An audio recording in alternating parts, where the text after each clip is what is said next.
If you are a teacher, parent, administrator, student, and/or anyone who loves reconnecting children with nature, and you want to figure out how to cultivate learning gardens and nature-based curriculum, then this is the podcast, the Outdoor Classrooms podcast.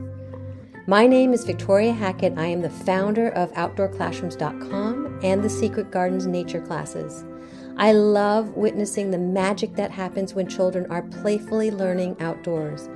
Observing the return of wonder and curiosity when children are interacting with nature is pure magic. This is the podcast that is going to help you capture children's interest and give you not only inspiration, but some real life strategies that are going to help you figure out how to use the outdoor space, your outdoor space, as a teaching tool, so you can enlighten the playful learning experience for young children. Welcome to our Outdoor Classrooms community.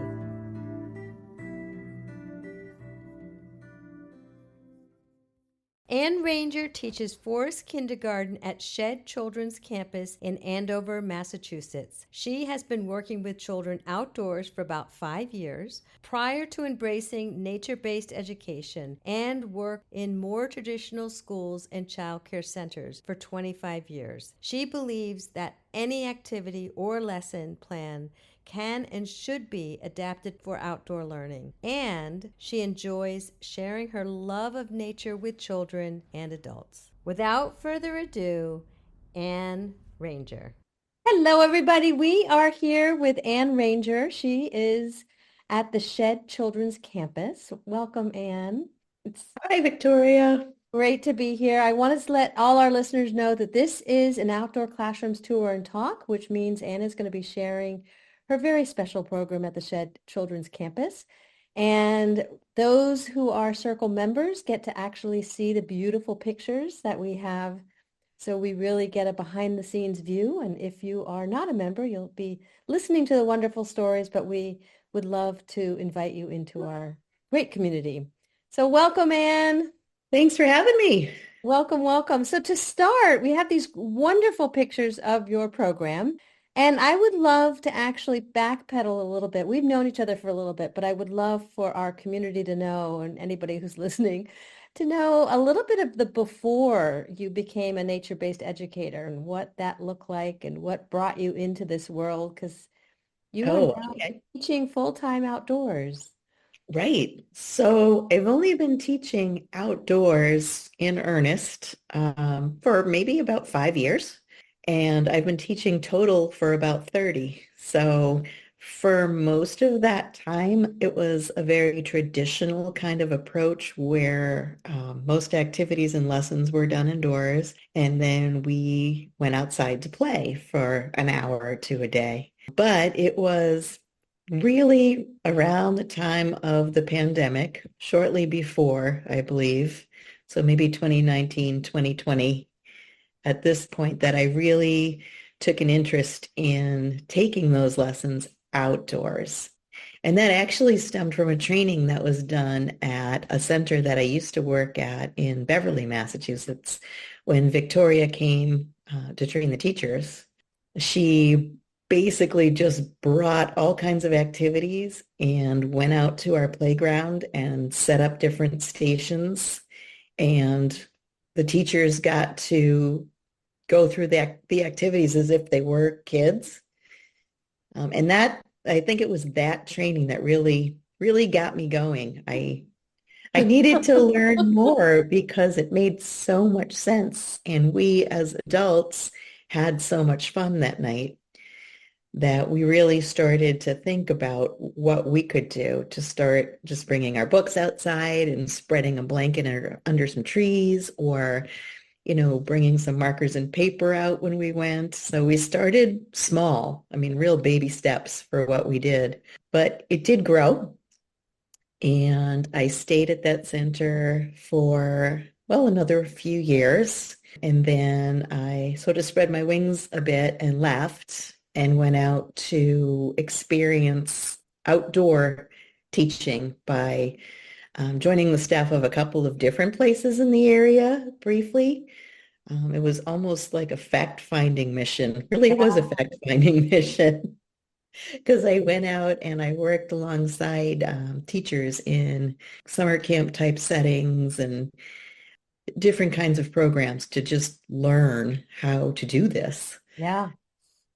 Yeah, and then after I left, I was gone for about 6 months. I actually went back to the same school in Beverly and together with a co-teacher whose name is Josh, built an outdoor classroom where we put out tables and we added some shelving and some cabinets and we really started to move materials outdoors at that point.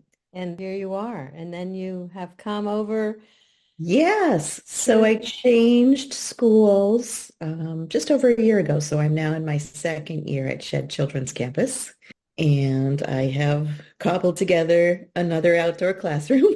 it's This is my amazing. second one. It's amazing. It's amazing. It's and the space that you have. So can you, before we move on, just sort of give an overview of the Shed Children's Campus, and then we can kind of dive closer into your program, which is within that larger program. Sure. So Shed Children's Campus is located in Andover, Massachusetts.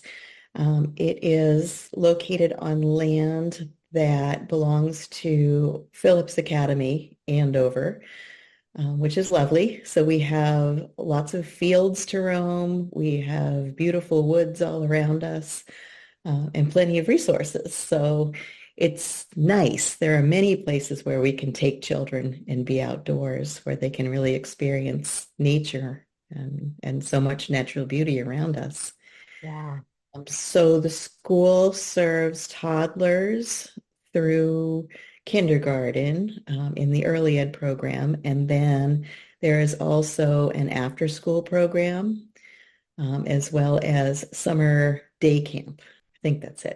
it.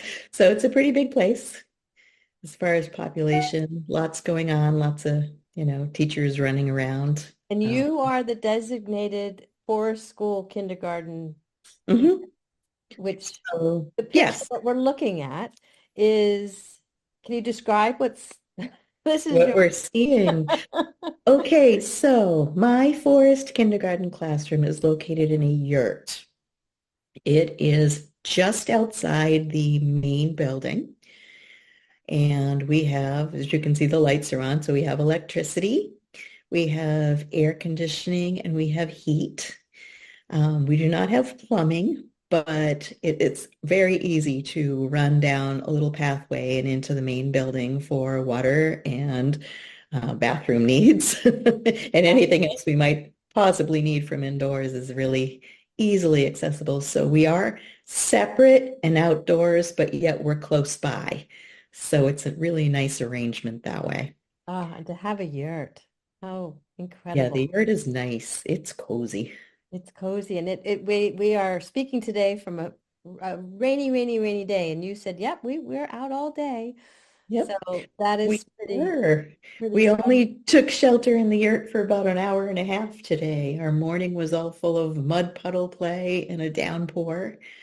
And, and we were just soaked to the bone. It was nice to have the yurt as a refuge Right. To for a have that while. space. Yeah. The ability to hang up all the wet clothes and get into some nice warm, dry things. And then we headed back out in the afternoon when the rain had really died down. But the parents got a lot of laundry today because we did get soaked. So we're looking here at a picture, again, the tour and talk of just two Adirondack chairs with a basket of books. And can you share a little bit about how you incorporate? I know you're also a Circle member Mhm. community, and we talk a lot about incorporating nature-based literacy into our classrooms. And so can you share a little bit how you do that in your forest school? Sure. Yes. So most of the books in the basket are nature-based. My curriculum is very emergent in a couple of different ways. It is emergent in that it's based on what the children are interested in and what they need as far as development. So it's very tailored to the kids who are in the program at the time, but it's also emergent in that it closely follows the seasons and what's happening in the immediate environment around us. So this area with the Adirondack chairs is just outside the yurt where you just saw the last picture. And it's just a little reading nook. Mm. So the books in the basket right now are mostly about changing leaves. The foliage is really starting to go. I took this picture maybe a week ago and you see a lot of green. Well, today we noticed that the Yeah. green was turning to yellow.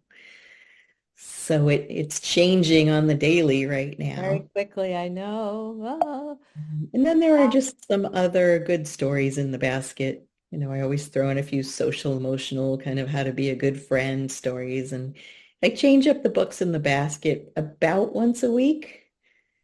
Oh, Even though that's my nice. themes generally last for a month, I like to mix up what's in that basket so that there's always something new and fresh, plus a couple of familiar stories. That's great. The yurt is pretty huge. This is the get more pictures of the inside of the yurt and different areas, just like you would in an indoor classroom.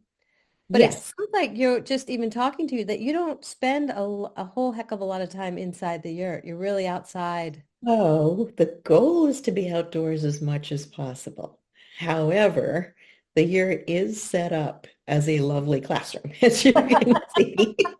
One thing I didn't mention about Shed Children's Campus is that it is Reggio Emilia inspired, which is important. Yeah. So, we incorporate a lot of natural elements. We use light. Um, spaces are arranged so that they're comfortable, inviting, cozy, homey.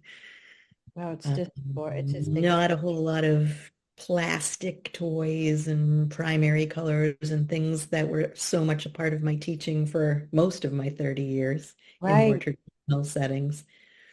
So It how tends does to it be a feel, the basket full transition? of nature rather than a colored Legos inside the yurt. Yeah. How does that feel as an educator, Oh, being it's so many great. years and doing it one way and then coming to this very organic? Yes, it makes me realize that somewhere along the lines, I think that early childhood ed in the US was overcomplicated and maybe even commercialized.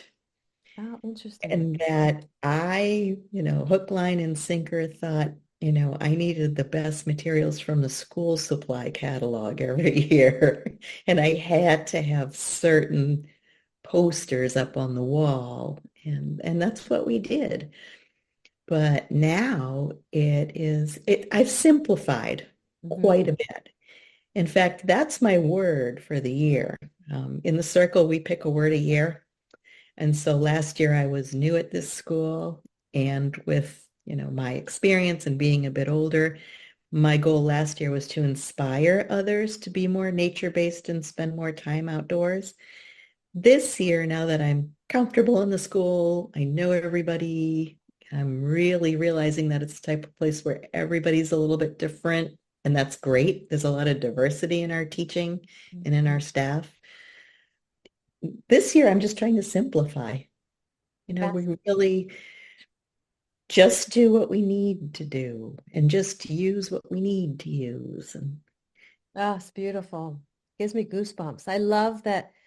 Yeah, that you've shared. That's the words that we do. We choose every year, every January, we pick a new word. So here we are, and you've got sort of invitations for learning, it looks like. yes, exactly. Different tables, different things. And again, very, very simple. So September, I started off the year with a new group of students, and it takes a while to get to know your students. So it's hard to be emergent in that sense right off the bat. So I just went with what was happening all around us on campus, and I noticed that there were different kinds of seeds pretty much everywhere in September. So seeds, including all sorts of beautiful flowers that were blooming in the garden that we could pick and dissect and examine and pull the seeds out of, Mm, as well as the acorns were starting to fall. There are so many acorns this year. I know. The maple seeds, the pine cones. So we started with flowers, we moved to trees, and then we ended that unit with seeds that we could find in food. So you see some green beans on the tray. Mhm. We went apple picking the last week of September, so there was a lot of cutting up the apples, finding the seeds. Oh, Uh, it's beautiful. yeah, that Just, was kind of our September. And then the title of my theme for October is Autumn's Abundance. oh, So yeah, we're really still kind of going with harvest, pumpkins, yeah, they're gorgeous. You grew colors. pumpkins. There's this picture here is the pumpkins that you grew. Yes, those are the pumpkins that we were That's able like to one, two, three, four, grow. five, six, seven pumpkins. We That's have all different colors. never had much success with pumpkins. And I think that the garden bed that I had was just in the right spot. It got sun most of the day. Yeah, And it was watered through the summer with a soaker hose, even when I was off for some time this yeah, summer. But yeah. people kept up with the water, which was really nice, and it resulted in all these pumpkins. Look at I that. also threw in a variety of pumpkin seeds because I didn't know what was going to take. We started seedlings with last year's forest kindergartners in the spring. Hmm. So those kids have now gone off to first grade. But Yeah. they started some seeds and their seedlings looked okay. We stuck those in, but sometimes it's hard to transfer seedlings. So I didn't want them to be disappointed. So I cheated and I went to the garden center and I bought a six pack of pumpkin plants and poked those in too, and they looked a little sturdier and healthier. So I thought, okay, great. Yes. And then we had some seeds left over, so we poked holes and we stuck Um, those in the bed Threw them too. in. And there were so many different kinds of pumpkins, and They're beautiful. they went kind of crazy. That's It was just, fun. I've never, I'm one, I have yet to have a harvest like this. I have not Mm. been very lucky. But again, thinking about that question here, which is incorporating the natural environment into your teaching methods, and it's just exactly everything that you're saying is the word that you've chosen, which is simple, really comparing the way your mindset around teaching years and years ago, which was sort of more commercial, which I think is sort of a very fascinating, interesting way to look at it. And then now you have this incredible campus. The Shed Children's Campus is gorgeous. And to then be able to find, we're looking at a picture of a frog and then pictures of books, Frog and Toad, our friends, all the different Frog and Toad. So how do you incorporate, I mean, you've sort of been talking about it, but sort of digging even deeper, um, that emergent curriculum and the environment that you're in and nature-based. Yeah, I mean, so much of it is just hinged on what's happening around us and what my students have access to. So the frog, we found that in the spring. Yeah. And I always do frog and toad in the spring because that's when we're going to start, hearing the spring peepers first in New England. Oh, Frogs' eggs. You're able to find frogs' eggs in ponds around here fairly easily. And, the different stages of development of the frog and the froglet, the there's so tadpole, the much. froglet, the frog. And so, toward the end of the spring, we had these giant bullfrogs that were swimming around on the edge of the pond that we visit a lot, which is on the Phillips Academy campus. So that's one of our adventure places to go to Yeah. when we leave our outdoor classroom. So how do you, I mean, in terms of, so this is forest kindergarten Mhm. versus, and you're outside all the time. Most What of the time. in terms of comparing, I don't want to say traditional versus forest, what are your insights on that?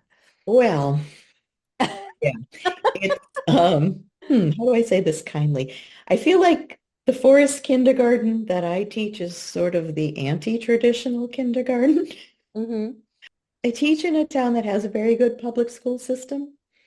And so enrollment in our forest kindergarten program is usually fairly low because of that. But the parents that do choose this program, they get it. They choose it for a reason. Yeah, They see the value in letting their children be, running around in a forest and climbing trees and playing in mud puddles rather than sitting in a traditional classroom maybe sitting at a desk or table with a pencil Yeah. and paper, filling out worksheets. I mean, Yeah. one of my goals is to never use a worksheet. Yeah.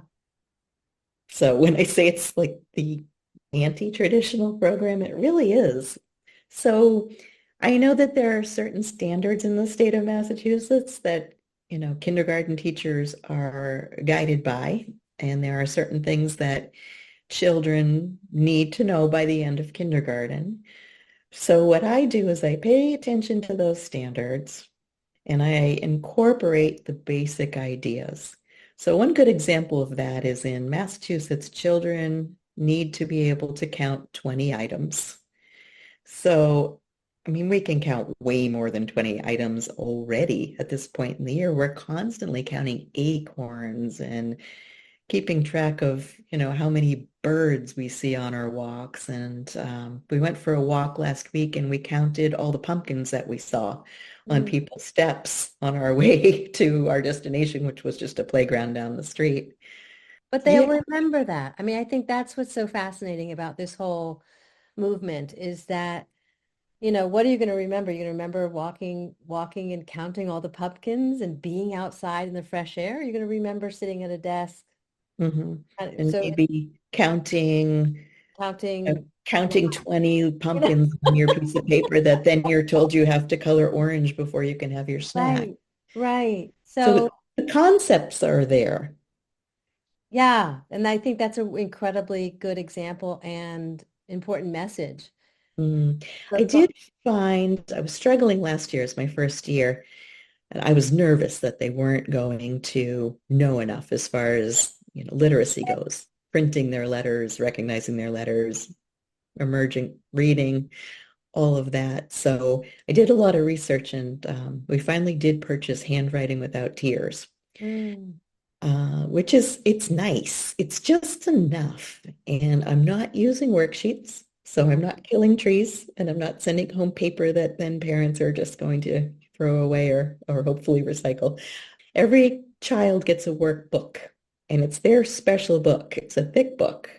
And when we're doing our letter time, as we call it, the kids really like it. They know that that's a time when they're supposed to sharpen their pencil with the little hand sharpeners and they have grips to make sure that they're holding the pencil the right way because that's one of the things that they're supposed to, really master in kindergarten. So we're working on that.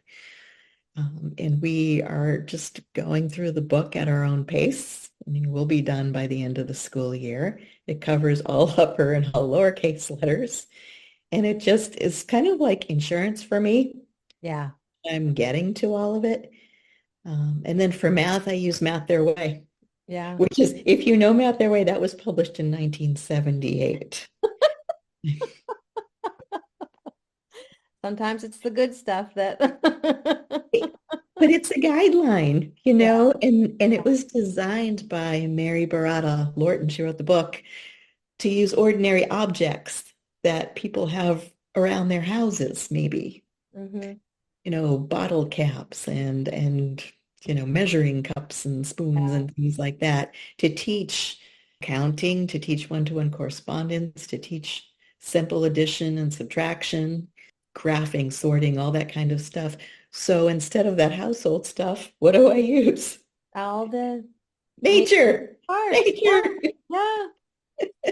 We've And been graphing leaves yeah. and It we're makes graphing them different ways. yeah. It makes me think of Juliet Robertson's book on a messy mass. Yes. So many different possibilities, and it's endless. And it's just endless. It's endless and it's just it makes sense to do it that way. I mean, today math time, I was going to pull out a board game, which we have several of them, Shoots and Ladders and things like that that involve numbers. They love Uno. Uno's a good thing to do on a rainy day. Yeah. Forces numbers, number recognition, taking turns playing a game, all following the rules, all that kind of stuff, and it's fun. But they ended up instead spending so much time playing in this mud puddle. And I realized at some point that they were actually doing math while they were in the puddle. Oh, how are they doing math? They were talking about how deep the puddle was. And so they got different sticks to measure different areas, and then they were comparing where their stick was wet, all on their own. I didn't tell them to do this.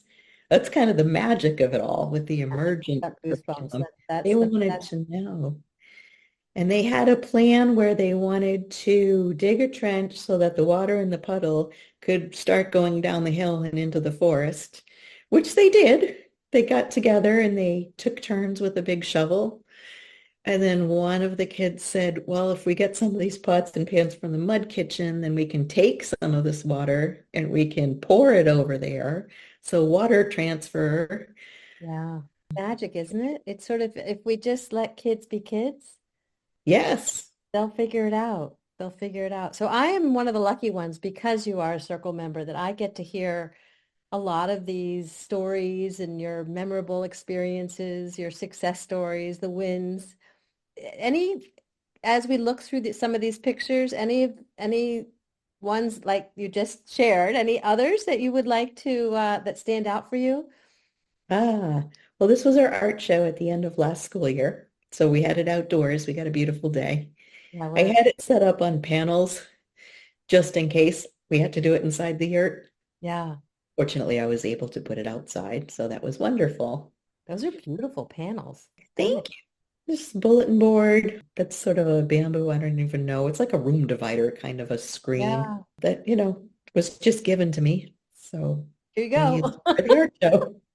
Yeah, we've had a lot of great conversations in the circle community about art shows and Hmm. creating art shows. I've been inspired to I've done two, I think, so far, mostly because I was inspired by our community.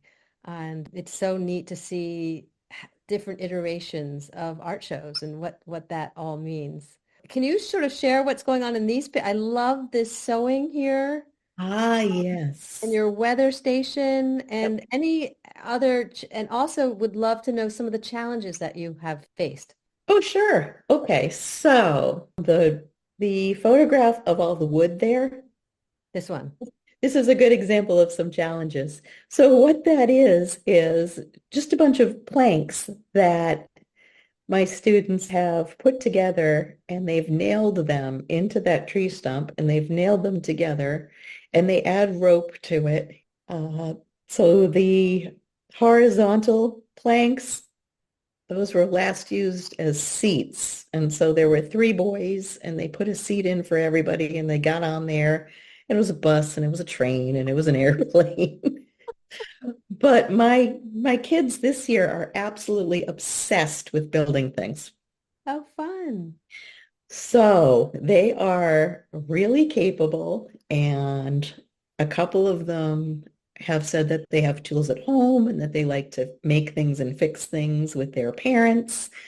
And so for this particular group, I was able to purchase some child-sized tools that are real. Oh, Yes, I got them on Amazon. And we've got some really sturdy, too bad I don't have them right here to show you, really yeah. sturdy hammers that are short. I think they're called stubby hammers. I mean, they're no more than 6 inches. And they each have a hammer. And we've got all kinds of screwdrivers. We've got pliers. We've got wrenches. We've got hard hats. One day they asked me for hard hats. I was like, oh, back to my Amazon points. Okay, let's go. That was an easy one. Safety glasses, we've got those now. Oh, and then they asked me for work gloves. That's fantastic. So I got children's gardening gloves Oh, that's and they work great. They're, small yeah. size. Yeah. So every morning these kids come to school and they put their stuff away. And the first thing that they inevitably do is grab the bag of tools, which is in the yurt on a bench right near the door. They know where it is, Yeah. and run over to the construction area with it and just start banging on things. Anything, anything. They're absolutely obsessed with it. So why is that a challenge? Because there are many people who think it's too dangerous, Oh, interesting. right? Yeah. And I Risky need play. to explain all about risky play. Yeah. Fortunately, all their parents are on board with it. They're loving it, and they just want to see Sure. more and more pictures. Oh. you know. What, how But fortunate. people will come out and say, isn't that kind of sharp? Aren't you afraid they're going to hit their finger? So it's that education piece about why it's okay Yeah, and kind of how beneficial it is for them to be able to build something with real tools, something that's real. yeah. So they built a house last week. Yes, I think we have a picture of it. You definitely have a picture of it because this was just like such a win. They built a house Essence out of of, emergent curriculum. I think it's just so wonderful. yeah. But So I've before been we get to that, adding, go ahead. sorry, I've been adding more and more loose parts, like large loose parts to this building area because they are so obsessed with it. So the planks, we now have 4 pallets and some sawhorse type things that I was able to get. Just all kinds of stuff. It's construction debris, really. Some tiles, Yeah. Oh, so fun. lots and lots of rope. And so they built a little house, and it was all their design. Oh, They tied it together using ropes. And so my role in it was to hold the pallets up and to, tie a couple of extra ropes when they weren't looking to make sure it wasn't going to collapse on right, them. right. And they hammered a ton of nails into this thing. And then they started talking about a roof, and they were trying to put like kind of some heavy things up top that I knew was that, there's a limit with risky play to what's going to be safe. Right, right. So I had a tarp and I went and I got the tarp Oh, that's brilliant. Yeah. and we rigged it up with some rope and attached it to a tree. Then they decided they had to nail the tarp to the pallet. So it was an old tarp anyway. I don't need it for anything, but it Yeah. must have, 25 That's nails. all risky play. That's all Mhm. the essence of that adventure playgrounds, that Yes. part Yeah. of the essence of that piece. So there's just so many pictures here. I want to make sure that we get them all. That we've got a weather station, and you've got some sewing going on. Yeah, so the sewing, that's a project I'll do again this year. That took us months. We started it last winter and it went right into the spring, but each child went home at the end of the year with a sampler. It was just uppercase alphabet, and they stitched Oh, it beautiful. and they loved it. Yeah. It was like the letter books. It was the special time, I'm going to Yeah. do the letter. And they took it real seriously and they went really slowly and carefully. And Well, it's almost like you have a breath out, you have this sort of very physical thing, and then you have a breath in, you have these sort of very quiet activities. And that Mhm. you have that, it just sounds like you've really got that rhythm beautifully Oh, set. thank you. I feel like we need that because I have these kids for 7 hours and it's Yeah, just me and the kids. yeah, absolutely. So But it it's a long day. definitely has, and then it feels like you're tapping into nature, and it's just got that a beautiful rhythm. It sounds like. So a typical day, what would so they come barreling in, they love to do Right uh away they go. right away they're into something. And Arrival is anytime between 8:30 and 9. So they trickle in, hmm and they immediately go and start doing their thing outdoors. We start outdoors every single day. I feel like that's important. yeah, Excuse me. I feel like that's important. It sets the stage, it sets the expectation that we're an outside program. And you've got all your stuff on in your gear and you're good to go and go play. So typically I let that go until about 9:30, quarter of 10, depending on how invested they are in what they're doing. So it's flexible. I have the ability to be very flexible, that's which is another thing about being in a small school that's not, well, rigidly scheduled. mhm, I don't have to have the kids to the lunchroom at a certain time or right, to the gym teacher at a certain time because there is none. It's right. just me. Yeah, yeah, And we're together and we're a little group. So, they are able to eat when they're hungry. They're able to take a break and do something quiet when they need to and really kind of go at their own paces. And just all these wonderful pictures. Yeah. So basically, after that morning kind of play time, it's work, but it's play. It's their own choice for what they're going to do during that time outdoors. Then we come together and we have morning meeting. We do that outside under the pine trees. And here's a bucket that says morning meeting with rocks Yep, there you go. Yep, those are the rocks. Morning meeting. with their names on it.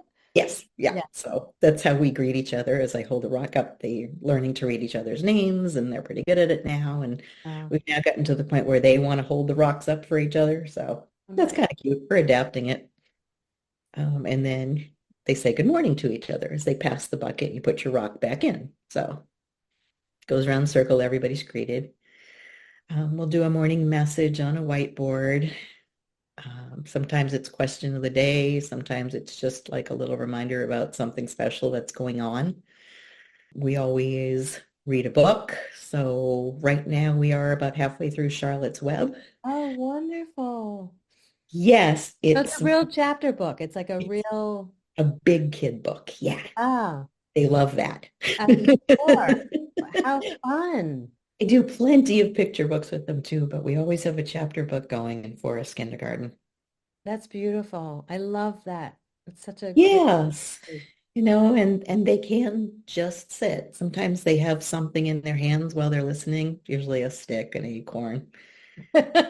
I try to get them to put the tools down before morning meeting because it can be a little disruptive if somebody's banging on the side of their chair. Right, right.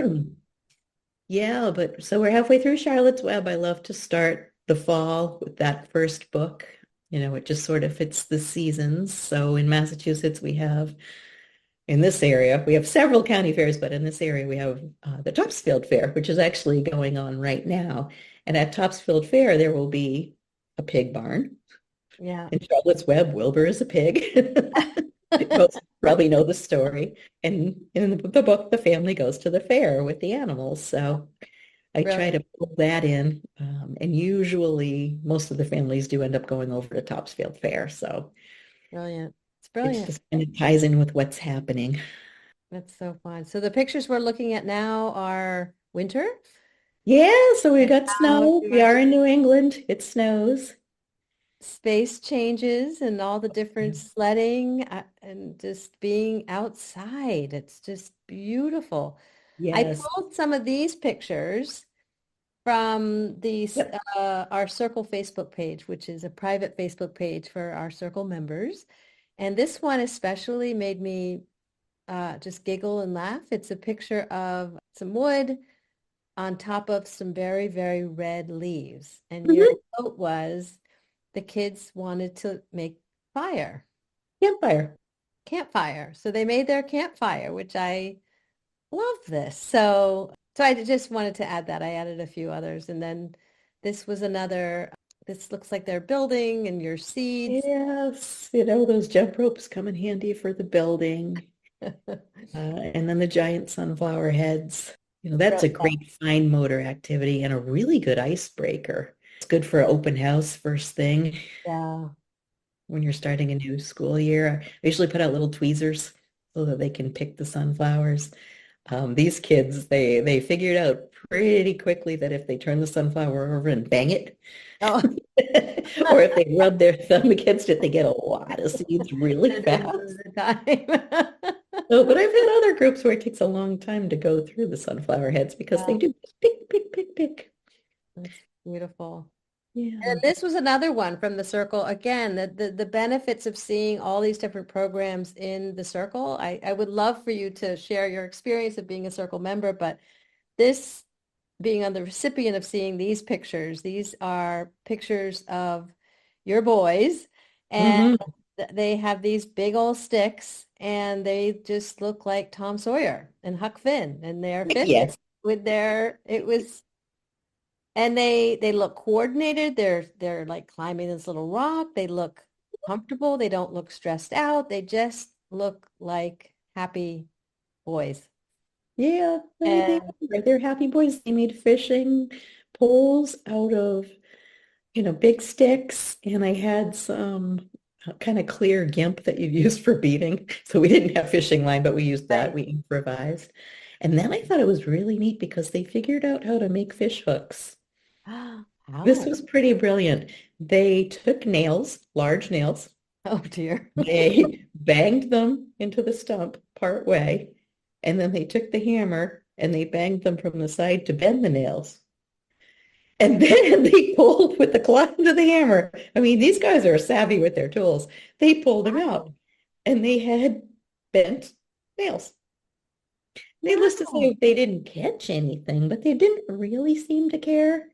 No, it was just, again, I think it's, but even just I mean, just looking, the picture says a thousand words. The feeling that you have between all of them in terms of being a team and working together. And there's just that wonderful vibe. I don't know what the word is, but the vibe is so beautiful that they're in this, Yeah. they have this Mm. opportunity to be near a pond and With it such just a seems like small group, we really we gel pretty quick. The same thing happened last year. We just kind of became a unit, yeah, and I spend most of my time with 5 and 6 year old kids. they're There are very plenty of other teachers at Shed, but for most of the day, it's just me and kids.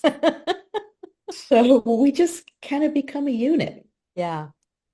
And Yeah. they look so happy and that they can just explore and be free. I mean, just there's this sense of learning in such a different way, which I think is such an important message to share. And again, I pulled more because you share so many wonderful, incredible things with our community that I think we all benefit just by learning from you and each other. And Oh, this thank was you. a worm activity that you had done. Oh, yeah. So we made some worms. We did not torture worms and paint with worms. No, we cut that really fluffy, fuzzy yarn that you can get. That's right. And then I put brown paint, that's what's in the squeeze bottle, and dirt. And we made mud paint. And then we got the worms all nice and muddy. And then we put them on the paper. And then we took another piece of paper and we made prints. Oh, so great. So that's what that was. We didn't really paint with worms, although they really looked like They really worms. look like worms. And they're worm books. And then you are a big proponent again, like you said, in terms of books. And I think there was someone in our community that was doing something with digging a hole, and you had recommended this book. Yes, that's a great book. So it's That's called a Sam great and book. Dave Dig a Hole. Yep, it's very simple. It's a picture book, but my 5 and 6 year olds really enjoy it. And if you've got a bunch of kids who just want to dig a hole, I pulled that book out that day and Yeah. kind of stood over them while they were digging, and just sort of flipped through the pages and kind of slowly got their attention. And then later on, when they weren't so engrossed in the digging, we read the story. And then they went back and they dug more. And it goes back to that breath, like just, and I think as an educator, maybe you had to adapt to get being go learning how to give the children their own space and be emergent. So Oh, sometimes for we sure. want to be like controlling all the time. Well, that's the way it was a long time ago, Yeah. and that's the way it still is in many of our elementary school kind of programs. The teacher is teaching at the center of the room and everybody's supposed to be looking and listening. But this is more about following the children Yeah. I and love facilitating their that. learning. So, I provide lots of materials and books and we have different places where we can go to see and find different things, but I'm really following what they're interested in. Yes. But yeah, you do have some guidelines that you are following and making sure behind Yes. the scenes. And then here's another great book that you shared, which is Over and Under the Pond. Yeah, I love that book. There's And a whole series of those. yeah, just so fun. It's just so many resources. And so just before we ask the last final question, if you wanted, could you share a little bit? You've been in our circle community for a couple of years now. At So least. Yeah. could A you share while. a little bit about what that has been for you and how what it's like to be a circle member, I guess? Well, it's great. You know what? It's a support system. Yeah. It is because when you encounter somebody who looks at you and says, well, you just play all day. You just let them play all day. You need other educators who understand this kind of philosophy, really to kind of pump you up. And I think we validate each other. Mm, It's like this work is important. yeah, it's the most And important. children are going to learn to read and write and add and subtract along the way. Yeah, They are also, they're going to do that when they're ready. So by being able to, have this different way of thinking about learning, I think you're really giving kids time to grow and to yeah, be ready. I do a lot of reading about, education, especially early education in other parts of the world. And I've been looking at the Scandinavian schools, of course, but lately I've been following a group on Facebook that's based in the UK, and it's for forest school educators over there. And it seems as though it's popular in the schools over there to have dedicated forest educators who will take groups of children outside and run them through lessons. And they've got a lot of great ideas. yeah, They're out there building fires to keep warm. yeah, Fire is kind of fascinating to me. yeah. I more on board than I used to be with it. I haven't yet done it with kids though. I will say I am thinking of getting a fire pit with a cover Uh-huh. for winter Wow. to use in a very controlled way. And it might enable us to stay outdoors just a little bit longer before we have to go in for our warm-up breaks. Yeah. Maybe we could do a little cooking over it, but haven't done it. But over there in the UK, it's common. It's Of common. course, I of know. course there's fire. Yeah. What are you talking about? And Scandinavia as well. Yeah. No such thing as bad weather was a Stepping book that I outside. read, and it had a lot about just being outside with children and lighting a fire and staying out. And the Yeah. children were running around in the forest and very active, and they weren't cold. It's amazing. I love that. It's to learn from as many people as we can, and no matter where they are in the country, and if there's Great. a country that's way ahead of us, we should be, honoring what they're doing and learning and trying to do as Yes. much as we can over here. So yeah, it's We've had educators in the circle group from different countries, different yeah, parts of the world that have shared some of this with us. And yeah, that's wonderful. that We've had a few from Canada who are out, and it's colder up there than it is in our neck of the woods even. And there they are outside in yeah. the winter in Canada with children. And you can do it. It's possible. It's happening. There people are doing it. But I do think that having these conversations is so important and to actually go behind the scenes and see what everybody's doing, I think is so wonderful. So thank you for that. Is there one maybe seed of inspiration or a tip that you would like to give either a parent or an educator? People have probably heard this before, but it really is true. Anything that you can do indoors in a classroom, you can also do outdoors. Anything. Yeah. There's nothing that you can't do outdoors. Yeah. You just have to plan. You have to dress for the weather, and you just gotta get out there, give Yeah. it a try. Yeah. I think a lot of it for us is mindset, is getting our mindset around, oh, it's raining, it's okay. And Hmm. but planning appropriate clothing. You got it, Anne. So, well, thank you so much for sharing all of this with us. So where can we find you if people wanted to ask you questions or follow up? Oh, so I suppose email would probably be easiest. Okay, great. Yeah, We'll put that information in the show notes. yeah. I would love I to get want email to, from people. that would be fun. It would be You're fun. also in the Circle community, so very active member in our Circle community, so you can find Yeah, Anne there as well. you'll Uh, find me there.